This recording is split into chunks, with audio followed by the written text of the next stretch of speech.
Hello, welcome back to the Trust Your Worth podcast, the podcast that helps you tap in to the power of knowing your worth. My name is Brittany, and thank you for being here with me today.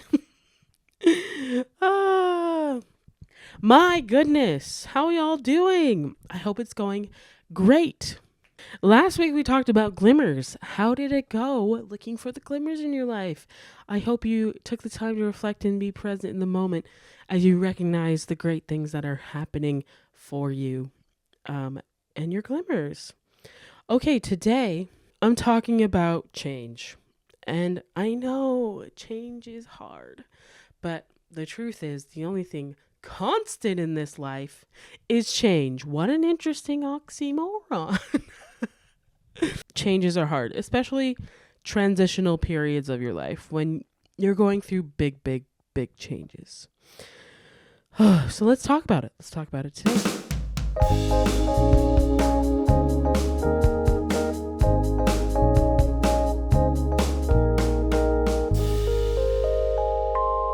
Okay, the reason I wanted to talk about this is because there's been a big change in my personal life. My bestie has moved out and she's off on an amazing adventure. And I'm so excited for her. It wasn't like a bad thing or anything. It's just like she just wanted to pursue her dreams, and I'm so excited and happy for her that she's off on her new adventure. Now I'm alone again in my house, which is weird. I haven't been alone in my house for a couple years. It's been awesome to have amazing friends and roommates to live with. I'm not like fully alone because I still have my 2 cats, so that's a fun new addition. I'm grateful for them. But yeah, Zion and Oni Boy are gone, and I was just thinking about change and how sometimes it really is so good for us because it's kind of the only way that we can grow, and it's kind of the only way certain things can happen sometimes.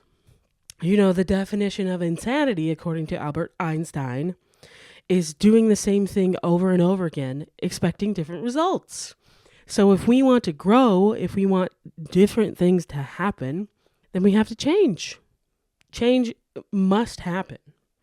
But change, I know, it can be so scary sometimes because we don't know what will happen.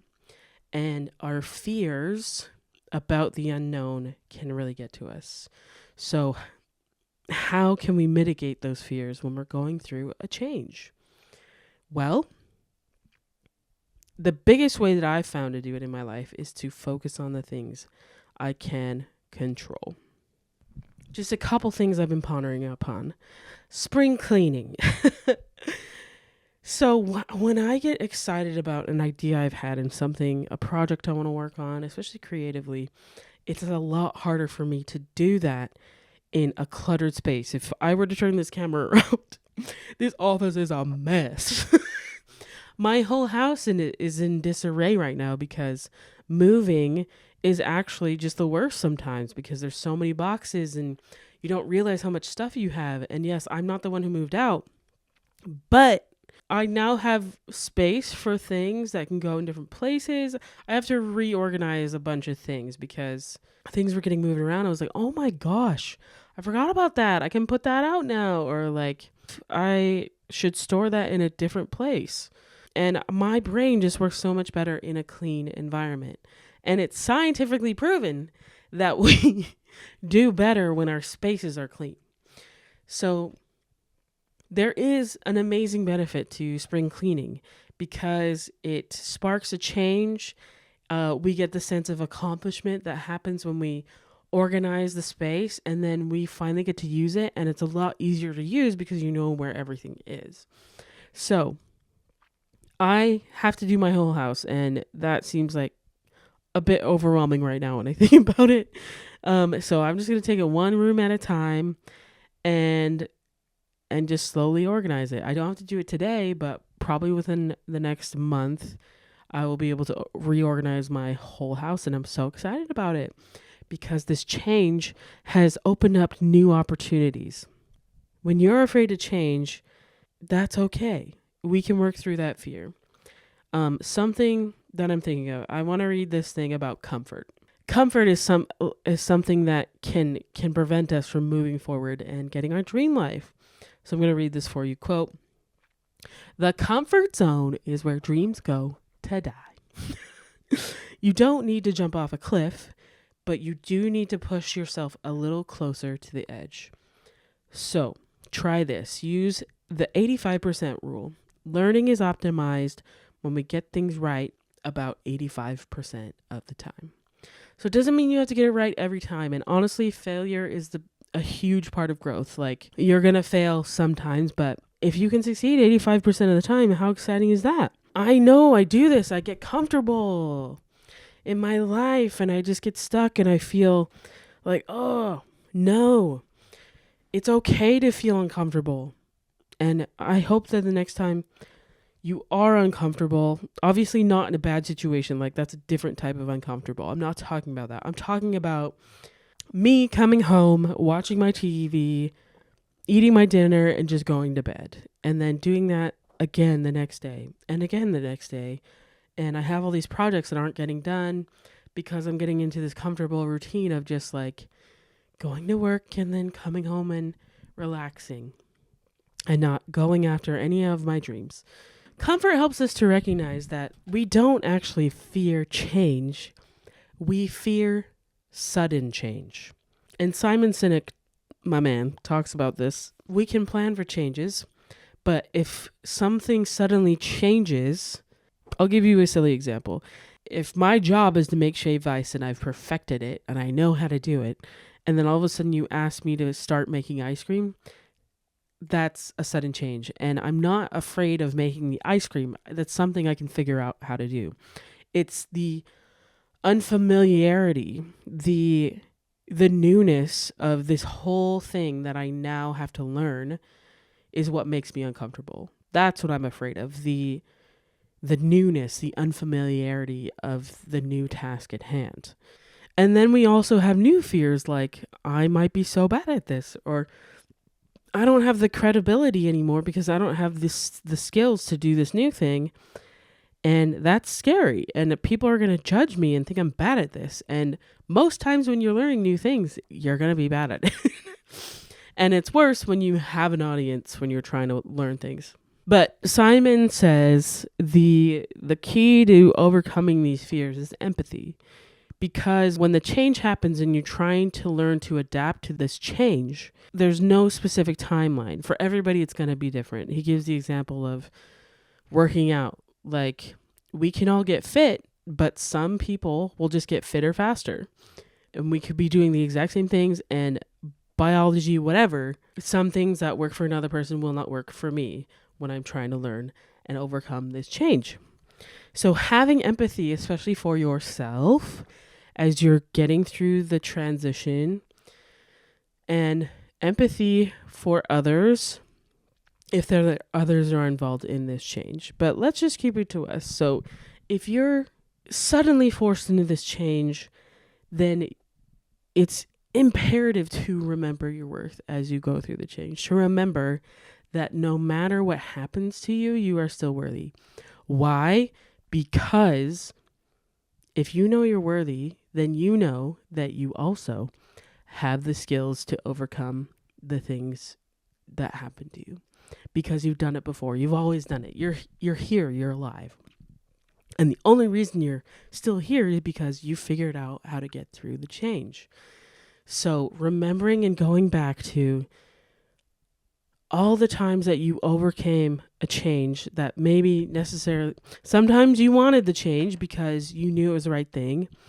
And sometimes you hated that you had to go through that change. It sucked going through that change. It was horrible because you knew the change was the right thing to do. Let's say it was a breakup. That's a huge change. You can still love that person and know that you have to leave them and know that they're wrong for you.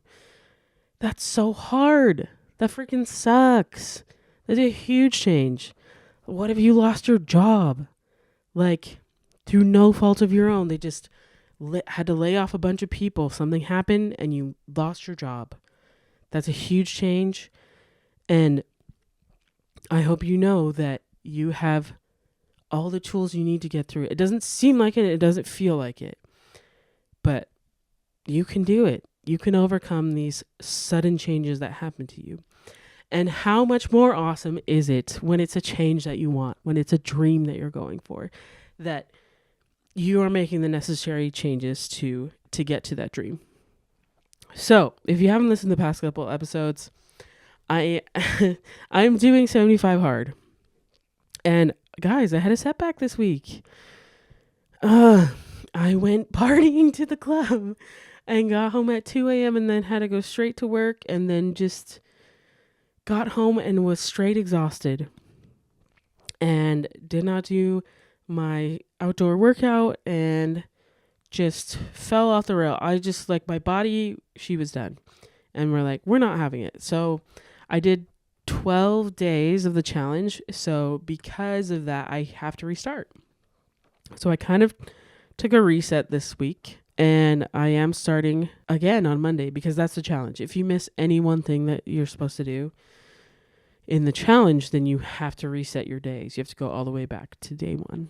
And I was totally at peace with it because I knew it was the right decision for me, and I don't mind trying again. And yeah, the 12 days were challenging, but I learned things in those 12 days. Like I do have to change my diet because I wasn't getting the results I wanted. And also the amount of physical activity I was doing, I was not providing myself with the best nutrition to have the fuel to get through those 2 workouts.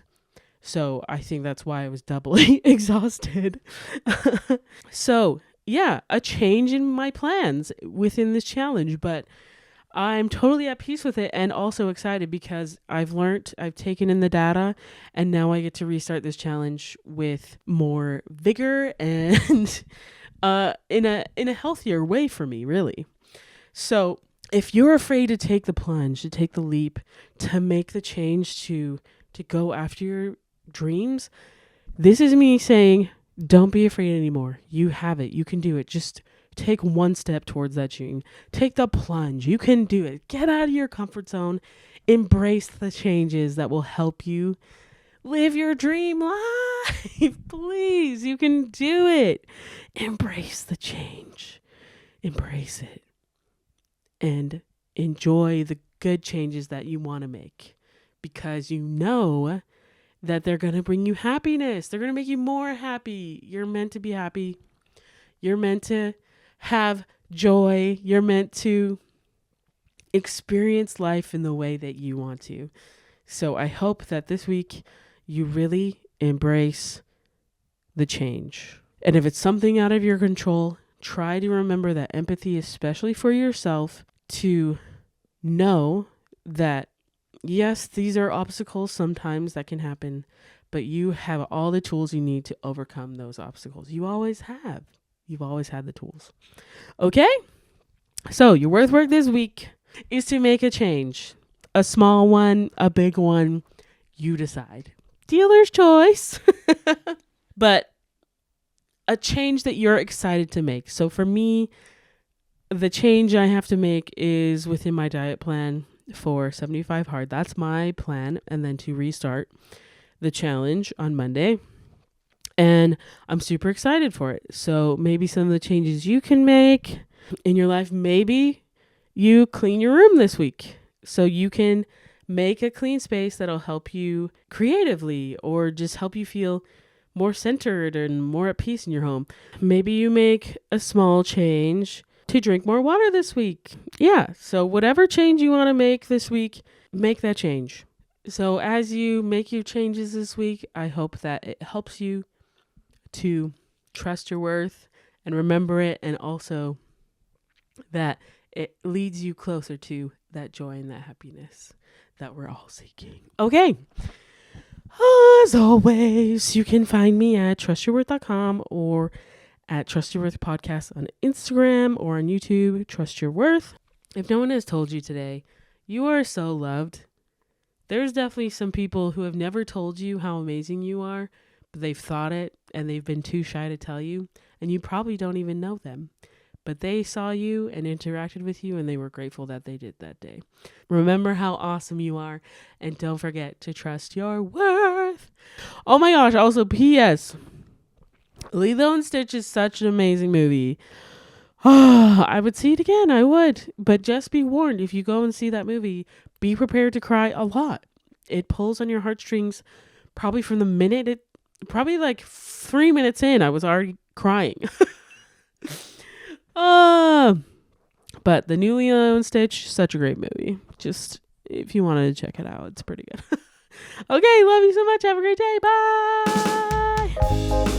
Bye.